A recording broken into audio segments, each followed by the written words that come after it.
오늘 우리에게 주시는 하나님의 말씀은 골로새서 4장 2절에서 18절까지의 말씀입니다. 신약 성경 골로새서 4장 2절에서 18절까지의 말씀입니다. 제가 주의 말씀을 봉독하겠습니다. 기도를 계속하고 기도에 감사함으로 깨어 있으라.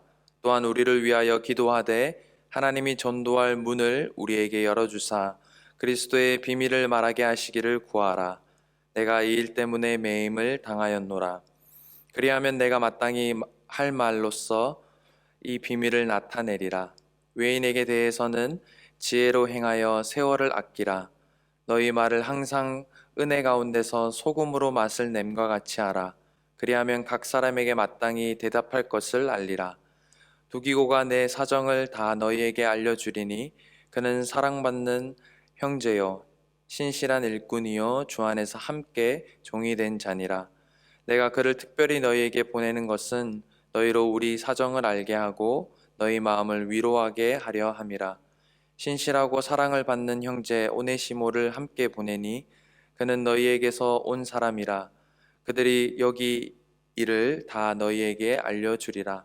나와 함께 갇힌 아리스다고와 바나바의 생질 마가와 이 마가에 대하여 너희가 명을 받았음에 그가 이르거든 영접하라. 유스도라 하는 예수도 너희에게 문안하느니라.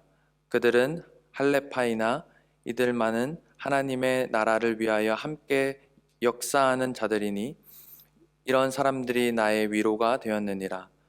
그리스도 예수의 종인 너희에게서 온 에바브라가 너희에게 문안하느니라.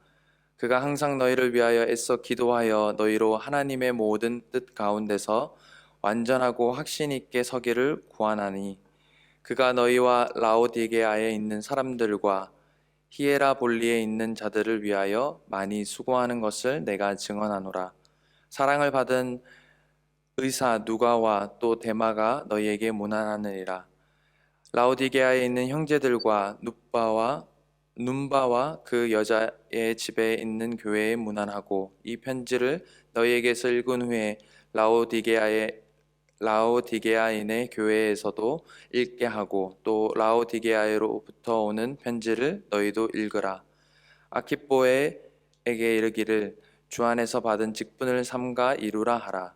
나 바울은 친필로 문안하노니 내가 매인 것을 생각하라. 은혜가 너희에게 있을지어다. 아멘. 오늘 묵상으로 골로새서 말씀 묵상이 일단락됩니다. 로마 감옥에 갇혀 있었던 사도 바울은 골로새 교인들에게 그들에게 말하고 싶은 그 말들을 편지를 통해서 말하고 있었습니다. 그들이 믿음을 잃지 않고 다른 것보다 예수 그리스도로 충만하고 또 충만한 삶을 살기를 바랬음을 우리는 지금까지 살펴볼 수 있었습니다.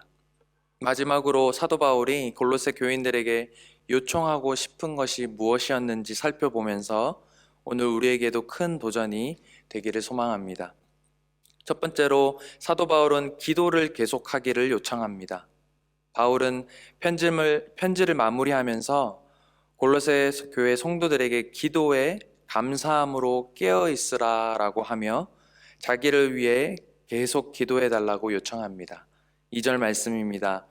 기도를 계속하고 기도에 감사함으로 깨어있으라.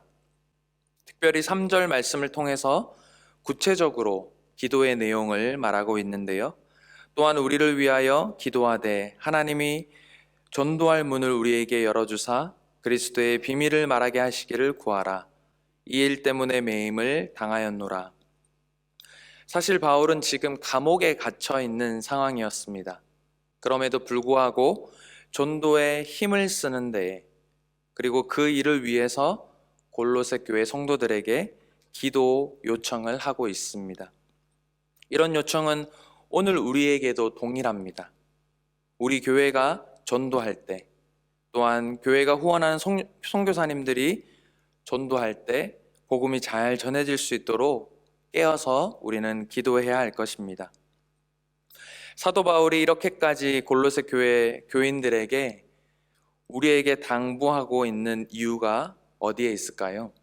그것은 부끄럽게도 우리 기도의 내용들이 다 나와 또 내 주위에 있는 사람들이 다 잘 되기를 바라는 경우가 많음 때문일 것입니다. 물론 우리가 절박하고 힘들 때에 나를 위한 기도만 나오는 것이 사실이지만 오늘 말씀은 우리의 기도의 제목들을 한번 살펴보라는 것 같습니다. 이 땅을 살아가는 모든 성도님들은 예수 그리스도의 복음을 듣고 믿은 자들입니다. 그 복음이 얼마나 기쁜 소식인지, 우리가 얼마나 은혜 받은 자들인지를 안다면 결코 잊어서는 안 될 기도해야 할 제목은 그 복음이 잘 전파될 수 있도록 기도하는 것일 것입니다. 그것이 나의 삶을 통해서든 다른 사람들과 또 교회를 통해서든 심지어 우리가 지금 직면하고 있는 문제 가운데에서도 사도 바울이 그랬던 것처럼 자신이 비록 감옥에 갇혀 있는 신세였을지라도 복음 전하는 일을 위해 기도하고 계속 기도해 주기를 요청했던 것처럼 우리 또한 그와 같은 태도가 필요함을 기억해야 할 것입니다. 오늘도 우리의 상황이 어떠하든지 우리의 사명이 예수 그리스도를 전하는 것임을 기억하며 기도하며 나아가시는 저와 여러분이 되기를 소망합니다.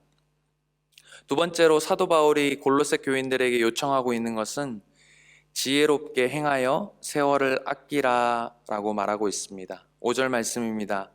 외인에게 대해서는 지혜로 행하여 세월을 아끼라. 흔히 이 구절을 가지고 시간을 아껴 쓰며 열심히 살아야 한다고 생각하기 쉽습니다. 그러나 이 요청은 특별히 앞에 부분에 외인에게 대하여라는 말에 주목할 필요가 있습니다. 이 외인이라고 하면 교회 밖 예수 그리스도를 믿지 않는 불신자들을 말하는 것인데, 즉 다시 말해서 우리가 불신자들을 대할 때에 지혜롭게 대하고 기회를 잘 얻어서 복음을 전할 기회로 삼으라는 말일 것입니다. 사도 바울은 그 기회를 잡기 위해 한 가지 우리에게 필요한 도구를 설명하고 있습니다. 그것은 우리가 말하는 우리의 말인데요.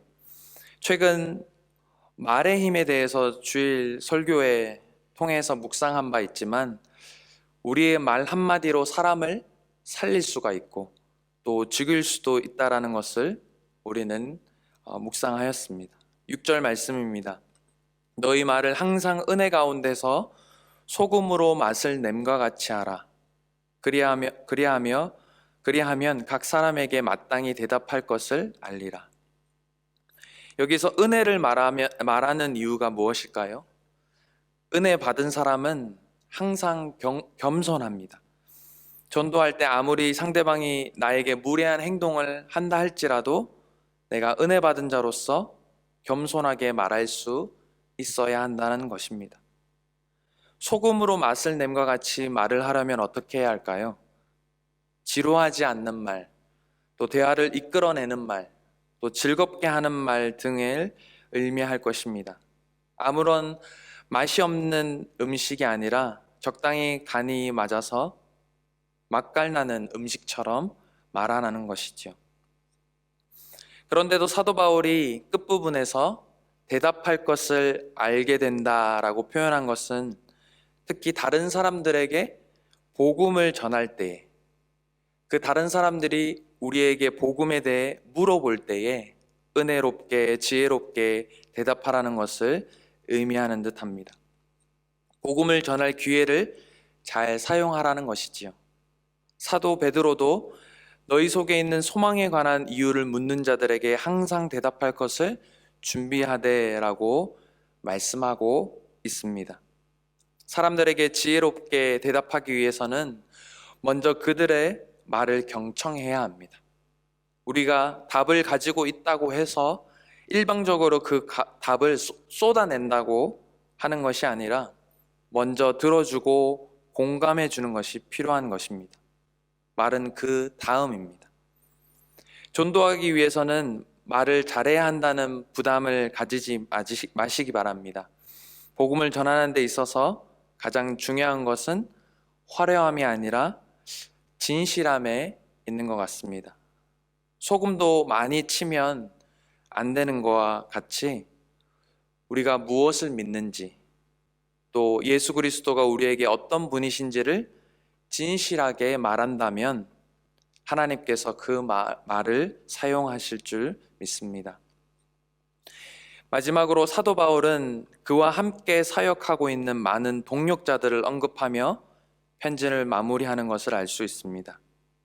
이것은 많은 사람들이 복음을 전파하는 바울의 사역을 도움으로써 그 일을 감당할 수 있었음을 보여줍니다. 이 복음을 전하는 일을 혼자 한다고 생각하는 것은 어리석은 생각일 것입니다. 참 부끄럽게도 저 또한 처음 사역을 시작하면서 나 혼자 한다는 생각을 많이 가졌던 것 같습니다. 그래서 몸이 10개라도 부족하다라는 생각을 가지며 사역을 했던 것 같은데 점점 사역을 하면 할수록 나에게 붙여주신 많은 사람들이 있음을 깨닫게 해주셨습니다. 많은 선생님들을 사역 가운데 함께 동역할 수 있도록 해주셨고, 내가 혼자 하는 것이 아니라 반드시 하나님께서 나에게 필요한 사람들을 붙여주심을 경험할 수 있었습니다. 바울의 사역도 마찬가지였습니다. 바울에게 있었던 많은 사람들을 언급하며 바울은 그들에게 위로를 받았다라고 고백합니다. 우리 또한 이 땅을 살아가며 혼자 살아가지 않는 것임을 기억해야 할 것입니다. 하나님께서 우리에게 붙여주신 도움을 주는 많은 사람들이 있음을 기억하며 오늘 우리에게 주어진 그 사명을, 일들을 잘 감당해 나가시는 저와 여러분이 되기를 주님의 이름으로 축복합니다. 말씀을 맺겠습니다. 오늘 바울이 마지막 골로새 교회 성도들에게 요청하고 있는 것은 무엇입니까? 기도하라는 것입니다. 우리의 문제들만이 아니라 하나님의 그 복음에 전해지는 그 복음 사역을 위해서 기도하라고 요청하고 있습니다. 우리의 문제들만이 아닌 하나님께서 우리에게 베풀어 주신 그 은혜, 예수 그리스도의 은혜를 전하기를, 우리의 삶을 통해서 또한 우리의 교회가 그렇게 잘 전해질 수 있기를 우리는 오늘 기도해야 할 것입니다. 또한 그 기도하는 그 가운데 하나님께서 지혜의 말을 우리에게 허락하시고 또한 우리에게 허락하신 그 많은 사람들을 위해서 또한 기도하며 같이 동력하며 나아가시기를 원하시는 하나님의 음성을 들으시며 오늘 기도하는 자리 가운데 하나님의 뜻대로 간구하며 나아가시는 저와 여러분이 되기를 주님의 이름으로 축복합니다.